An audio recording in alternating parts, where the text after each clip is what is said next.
Chapter 2 पहिलो पार्टमा हामीले डिमान्डको विषयमा कुरा गरेका थियौँ। यस भिडियोमा हामीले सप्लाई र इक्विलिब्रियम प्राइसको विषयमा पढ्छौँ। मिनिङ अफ सप्लाई, पूर्तिको अर्थ। जहाँ माग हुन्छ त्यहाँ पूर्ति गर्नुपर्छ। अब परिभाषा सुन्नुहोस्। कुनै निश्चित समयमा विभिन्न मूल्यमा उत्पादक वा विक्रेताले बिक्रीको लागि तयार पारिएको वस्तु तथा सेवाको परिमाणलाई सप्लाई भनिन्छ। यति बेला मासको डिमान्ड धेरै छ, त्यही भएर त्यसको सप्लाई पनि गर्नुपर्छ। जसरी माग हुनको लागि मूल्य तिर्ने तत्परता र इच्छा हुनुपर्छ, यसरी पूर्ति गर्नको लागि पनि इच्छा र समर्थ दुवै हुनुपर्छ। त्यसपछि मात्र पूर्ति मान्न सकिन्छ। अब हेर्नुहोस्, द ल अफ सप्लाई, पूर्तिको नियम के हो। यसमा के हुन्छ, मूल्य र पूर्ति बीच धनात्मक अर्थात् सीधा सम्बन्ध हुन्छ। कसरी हुन्छ, जब प्राइस बढ्छ तो क्वान्टिटी अफ सप्लाइड पनि बढ्छ। किनभने जब प्राइस बढ्छ भने तब वस्तुहरू कम माग गर्छन् उपभोक्ता र सप्लाई पनि धेरै हुन्छ, त्यही भएर प्राइस पनि बढ्छ र सप्लाई पनि बढ्छ। र जब प्राइस घट्छ तब सप्लाई पनि घट्छ, किनभने जब प्राइस घट्छ तो वस्तुहरू धेरै माग गर्छन् र सप्लाई पनि त्यति गर्न सकिँदैन, यसरी सप्लाई पनि घट्छ, प्राइस पनि घट्छ, सप्लाई पनि घट्छ। यसरी मूल्य बढ्दा सप्लाई पनि बढ्छ, मूल्य घट्दा सप्लाई पनि घट्छ। अब हेर्नुहोस्, पूर्तिको नियम कुन अवस्थामा लागू हुन्छ। पहिलो, सम्बन्धित वस्तुको मूल्य यथावत रहन्छ, यानी कि सम्बन्धित वस्तुको मूल्य घट्नु या बढ्नु हुँदैन। उत्पादनका साधनहरूको मूल्य यथावत रहन्छ, उत्पादनको जति साधनहरू हुन्छ त्यो पनि घट्नु बढ्नु हुँदैन। उत्पादन प्राविधि यथावत रहन्छ, यानी कि उत्पादन गर्ने टेक्नोलोजी पनि त्यस्तै हुनुपर्छ। उत्पादनको उद्देश्यमा पनि परिवर्तन हुनु हुँदैन, उत्पादनको अपेक्षामा पनि परिवर्तन हुनु हुँदैन, सरकारी नीतिमा पनि परिवर्तन हुनु हुँदैन, तब मात्र यो नियम लागू हुन सक्छ। अब यहाँ हेर्ने सप्लाई शेड्युल, यानी कि लगातार प्राइस वृद्धि हुँदा सप्लाई पनि लगातार वृद्धि हुन्छ। कम प्राइसमा कम सप्लाई, बढी प्राइसमा बढी सप्लाई भएको छ। अब कर्व पनि हेर्ने सप्लाई कर्व, वाय अक्षमा प्राइस अनि वो अक्षमा क्वान्टिटी सप्लाई। 20 प्राइस हुँदा 5 क्वान्टिटी सप्लाई, 100 प्राइस हुँदा 25 क्वान्टिटी सप्लाई। प्राइस बढ्यो क्वान्टिटी सप्लाई बढ्यो, प्राइस घट्यो क्वान्टिटी सप्लाई घट्यो, यसरी यस सप्लाई माथितिर एउटा रेखा बनेर जान्छ। अब आउँछ exception of the law of supply, पूर्तिको नियमको अपवाद। कुन अवस्थामा पूर्तिको नियम लागू हुँदैन। नम्बर 1, विक्रेताको अपेक्षा। विक्रेताको अपेक्षा भनेको विक्रेताको मर्जी। मानव एउटा व्यापारी छ, ऊ चामलको विक्रेता हो, उसले 40 रुपियाँ प्रति केजी चामल अहिले बेचिरहेको छ, तर उसलाई थाहा लाग्यो कि भविष्यमा चामलको मूल्य 20 रुपियाँ केजी हुनेछ भने उसले आजै 30 रुपियाँ केजी चामल गरेर पूर्ति बढाइदिन्छ। तर उसलाई थाहा लाग्यो कि भविष्यमा मूल्य अझै वृद्धि हुनेछ, 60 रुपियाँ प्रति केजी हुनेछ भने उसले चामललाई कम बिक्री गर्छ या गर्दै गर्दैन। यसरी पूर्तिको नियमको उल्टा हुन्छ र अपवाद हुन जान्छ। नम्बर 2, फ्यासन हट्ने डर। समय सँगसँगै उपभोक्ताको आदत रुचि फ्यासनमा पनि परिवर्तन आउने गर्दछ। यसरी फ्यासनका वस्तु पुराना भइसकेका छन् भने त्यस्ता वस्तु तथा सेवाहरूलाई कम मूल्यमा धेरै पूर्ति गर्नुपर्छ। यसरी यहाँ पनि पूर्तिको नियमको अपवाद हुन्छ।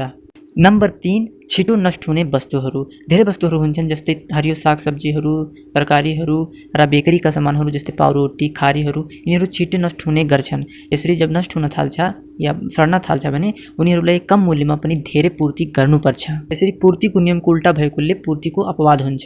नम्बर 4, लिलाम बिक्री। त्यहाँ धेरैजना सहभागी हुन्छन् वस्तु खरिद गर्नको लागि। जति धेरै मूल्य जसले बोली लगाउँछ त्यसैले खरिद गर्छ, यानी कि जति धेरै मूल्य हुन्छ पूर्ति पनि घट्छ। यहाँ पनि पूर्तिको नियमको उल्टा भएकोले पूर्तिको अपवाद हुन्छ। नम्बर 5, पुरानो स्टक बिक्री। धेरै जस्तो व्यापारी हुन्छन् जसको पुरानो स्टक बचिहाल्छ, उनीहरूले त्यो स्टकलाई खाली गर्नको लागि, छिटो बिक्री गर्नको लागि आकर्षक छुट र डिस्काउन्ट दिएर कम मूल्यमा धेरै पूर्ति गरिदिन्छन्, त्यही भएर पूर्तिको नियमको अपवाद हुन्छ। अर्को टपिक रहेको छ derivation of individual and market supply curve. यहाँ दुई कुरा छ, एउटा व्यक्तिगत पूर्ति वक्ररेखा, एउटा बजार वक्ररेखा। व्यक्तिगत पूर्ति वक्ररेखामा के हुन्छ, एउटा विक्रेता हुन्छ र एउटा उत्पादककर्ता हुन्छ जसले विभिन्न मूल्यमा बिक्री गर्नको लागि तयार पारिएको वस्तु तथा सेवाको परिमाणलाई व्यक्तिगत पूर्ति भनिन्छ। यहाँ एउटा उत्पादक वा विक्रेता भएकोले व्यक्तिगत पूर्ति तालिका पनि एउटै क्वान्टिटी सप्लाईमा देखाइन्छ। अब ध्यान दिने सप्लाई कर्भतिर, यहाँ यस सप्लाई एउटै वक्ररेखामा देखाइन्छ किनभने उत्पादक र विक्रेता एउटै हुन्छन् इन्डिभिजुअल सप्लाई कर्भमा, त्यही भएर सप्लाई वक्ररेखा एउटै हुन्छ। प्राइस एक तरफ क्वान्टिटी एक तरफ देखाएर सप्लाई वक्ररेखा एउटा देखाइदिने इन्डिभिजुअल सप्लाई कर्भ बन्छ। यहाँ अर्को रहेको छ derivation of market supply curve, बजार पूर्ति वक्ररेखा। बजार पूर्ति वक्ररेखा भनेको नै एक भन्दा बढी उत्पादक वा विक्रेता हुन्छन्, उनीहरूको तयार पारिएको वस्तु तथा सेवाको परिमाणलाई जोड्दा प्राप्त हुन्छ बजार पूर्ति। अब मार्केट सप्लाई शेड्युल पनि हेर्ने, यहाँ एक भन्दा बढी विक्रेता भएकोले गर्दा यहाँ ए को सप्लाई, बी को सप्लाई देखाइएको छ प्राइज एकनासको र ए को सप्लाई 5 र बी को सप्लाई 10-20 प्राइजमा र दुवैको योगफललाई जोडेर देखाएको छ मार्केट सप्लाई।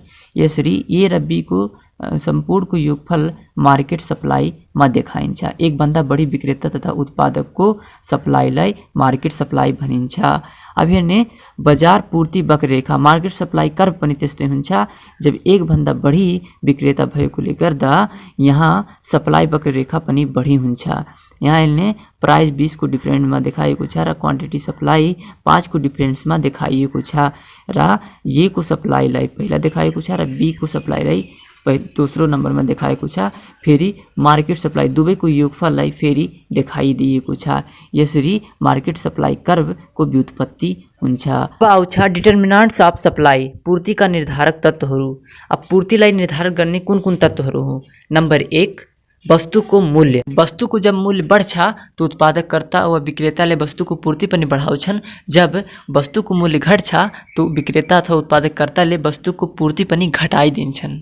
नम्बर 2 अन्य वस्तुको मूल्य। मानौ एउटा किसान छ, उसले चामल र गेहुँको खेती गरिरहेको छ, तर चामलको मूल्य वृद्धि भयो भने उसले गेहुँको पूर्तिलाई घटाइदिन्छ, चामलको पूर्तिलाई बढाइदिन्छ।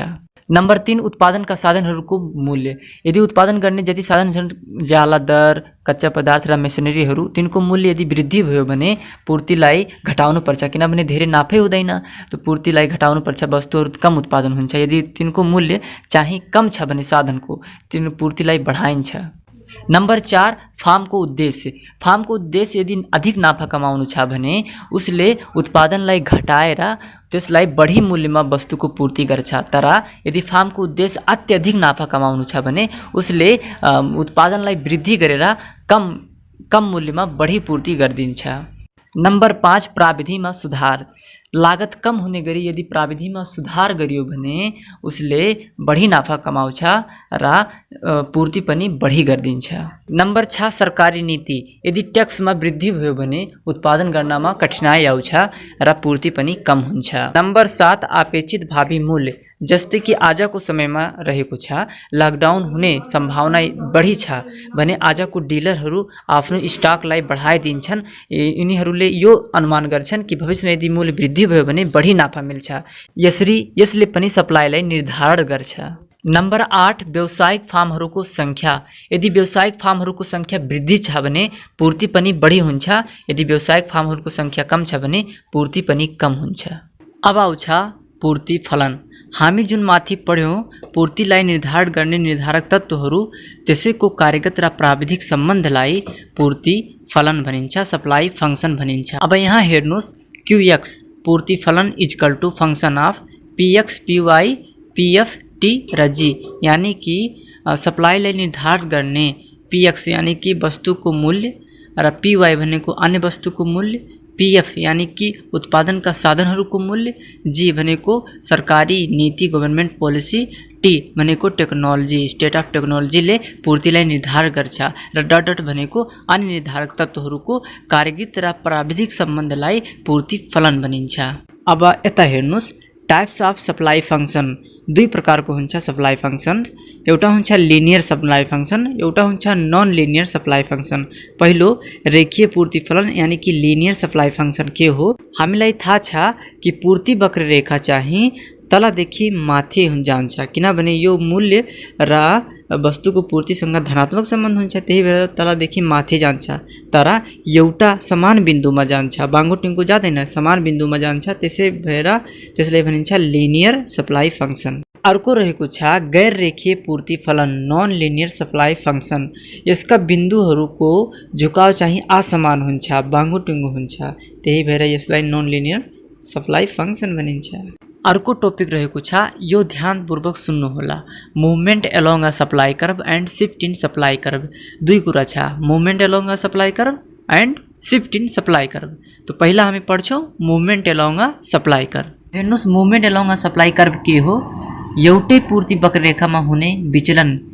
पूर्तिलाई प्रभावित गर्ने धेरै तत्त्व हुन्छन्, तर यसमा मूल्य प्रभावको कारणले गर्दा दुई अवस्था सिर्जना हुन्छ, पूर्तिमा विस्तार, पूर्तिमा संकुचन, मात्र मूल्य प्रभावको कारणले गर्दा।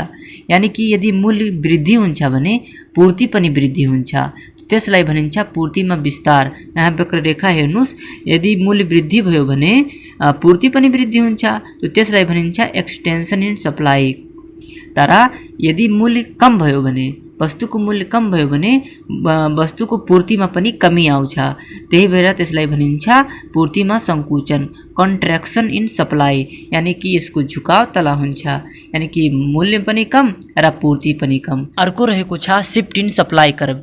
यसमा चाहिँ के हुन्छ, मूल्य बाहेक अन्य कारक तत्त्वहरूको कारणले गर्दा चाहिँ पूर्तिमा दुई अवस्था सिर्जना हुन्छ। एउटा हो rightward shift in supply curve, यसलाई इन्क्रिज इन सप्लाई भनिन्छ। अब अन्य तत्त्व के हो पूर्तिलाई प्रभाव पार्ने, जस्तै कि फार्मरको सङ्ख्या, सरकारी नीति र प्राविधि। यसमा के हुन्छ, जब अनुकूल सम्बन्ध हुन्छ तो पूर्तिमा पनि के हुन्छ, वृद्धि हुन्छ। अब यहाँ वक्ररेखा हेर्नुस्, जब अनुकूल सम्बन्ध हुन्छ पूर्तिमा वृद्धि हुन्छ, त्यो वक्ररेखा राइटवर्ड शिफ्ट हुन्छ। अनि जब चाहिँ ती तत्त्वहरूमा के हुन्छ, प्रतिकूल यानी नराम्रो असर पर्छ भने त्यस अवस्थामा के हुन्छ, पूर्तिमा पनि कमी आउँछ। जब पूर्तिमा कमी आउँछ तो लेफ्टवर्ड शिफ्ट हुन्छ, यानी कि डिक्रिज इन सप्लाई हुन्छ। यहाँ हेर्नुस्, लेफ्टवर्ड शिफ्ट इन सप्लाई और डिक्रिज इन सप्लाई कर्भ। अब यहाँ हेर्न सक्नुहुन्छ difference between movement along and shift in supply curve. एउटातिर मुभमेन्ट अलोङ सप्लाई कर्भ छ र अर्कोतिर शिफ्ट इन सप्लाई कर्भ छ। 1 नम्बर, यसको कारक सम्बन्धित वस्तुको मूल्य हो, यो मूल्य प्रभावले हुन्छ। अब यसको कारक तत्व चाहिँ मूल्य बाहेक अन्य तत्व हो। शिफ्ट इन सप्लाई कर्भ मूल्य बाहेक अन्य कारक तत्व हो।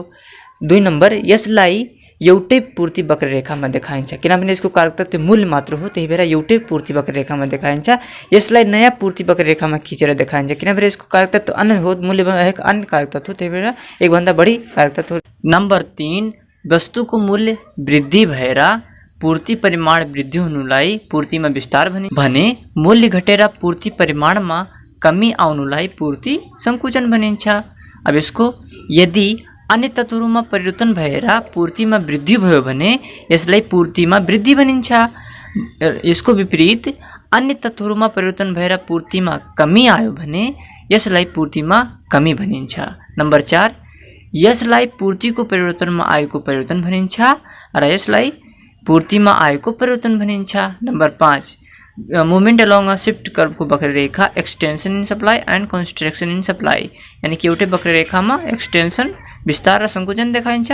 अर्कोतर्फ शिफ्ट इन सप्लाई कर्भमा एकभन्दा बढी वक्ररेखामा leftward shift and rightward shift वक्ररेखा देखाइन्छ। अब लास्ट र सबभन्दा इम्पोर्टेन्ट टपिक मार्केट इक्विलिब्रियम। अब यहाँ तराजु एउटा रहेको छ जहाँ डिमान्ड र सप्लाई ब्यालेन्स रूप यानी बराबर रूपमा रहेको छ। यसले अर्थशास्त्रमा परिभाषा कसरी भन्न सकिन्छ, जुन मूल्यमा डिमान्ड र सप्लाई बराबर हुन्छ भने त्यसलाई सन्तुलित मूल्य भनिन्छ, अर्थात् मार्केट इक्विलिब्रियम भनिन्छ।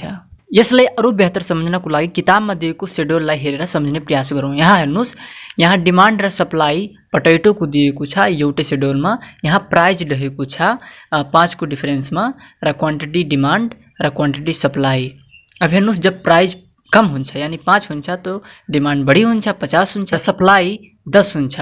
यसरी जब डिमान्ड बढी हुन्छ 50 हुन्छ र सप्लाई 10 हुन्छ तो 40 को सर्टेज आउँछ, यानी कि 40 क्वान्टिटीको कमी आउँछ। यसरी 10 प्राइज हुन्छ भने क्वान्टिटी डिमान्ड 40 हुन्छ र सप्लाई 20 हुन्छ। अहिले पनि क्वान्टिटी डिमान्ड बढी भएकोले सर्टेज 20 को छ। तर जब प्राइज 15 हुन्छ भने यहाँ क्वान्टिटी डिमान्ड पनि 30 हुन्छ र क्वान्टिटी सप्लाई पनि 30 हुन्छ। यही बराबर हुने अवस्थालाई इक्विलिब्रियम प्राइज भनिन्छ। यहाँ सन्तुलन कायम हुन्छ। जब प्राइस 20 हुन्छ तब क्वान्टिटी डिमान्ड 20 हुन्छ र सप्लाई 40 हुन्छ, यानी कि अब सप्लाई बढी भयो, यसरी सरप्लस हुन जान्छ। र जब प्राइस एकदमै वृद्धि भयो र डिमान्ड एकदमै कम हुन्छ र सप्लाई एकदमै बढी हुन्छ र यसरी 40 को सरप्लस हुन्छ। यसरी 15 प्राइजमा 30 क्वान्टिटी डिमान्ड सप्लाई बराबर भएको यही अवस्थालाई इक्विलिब्रियम प्राइस भनिन्छ। अब यसलाई कर्ममा हेर्ने, determination of equilibrium price and quantity. अब हेर्नुस्, प्राइज y अक्षमा राख्ने, o अक्षमा क्वान्टिटी सप्लाई र डिमान्ड राख्ने। हामीलाई थाहा छ सप्लाई र डिमान्डको कर्भ बनाउन। डिमान्ड र सप्लाईको कर्भलाई एउटै वक्ररेखामा देखाएको छ। हामीलाई थाहा छ सप्लाई र मूल्य को सीधा संबंध भएकोले सप्लाईको झुकाव चाहिँ सीधा जान्छ, प्राइस सँगसँगै जान्छ। तर डिमान्ड र मूल्य बीचको उल्टा सम्बन्ध भएकोले माथिदेखि तल झुकाव हुन्छ। अब हेर्नुहोस्, डिमान्ड 30 र सप्लाई 30 कुन प्राइजमा? 15 प्राइजमा भएको छ, यही कटेको छ। त्यही बिन्दुलाई इक्विलिब्रियम बिन्दु भनिन्छ। यसरी माथि एक्सेस सप्लाई सरप्लस को डट डट देखाइदिने र एक्सेस डिमान्ड सर्टेज तलको डट डट देखाइदिने, यसरी इक्विलिब्रियम कर्भ बन्न जान्छ। यसरी हाम्रो यो च्याप्टर सिद्धिन्छ। म आशा गर्छु यो भिडियो तपाईलाई मन पर्यो होला। मिल्छौँ हामी अर्को च्याप्टरमा।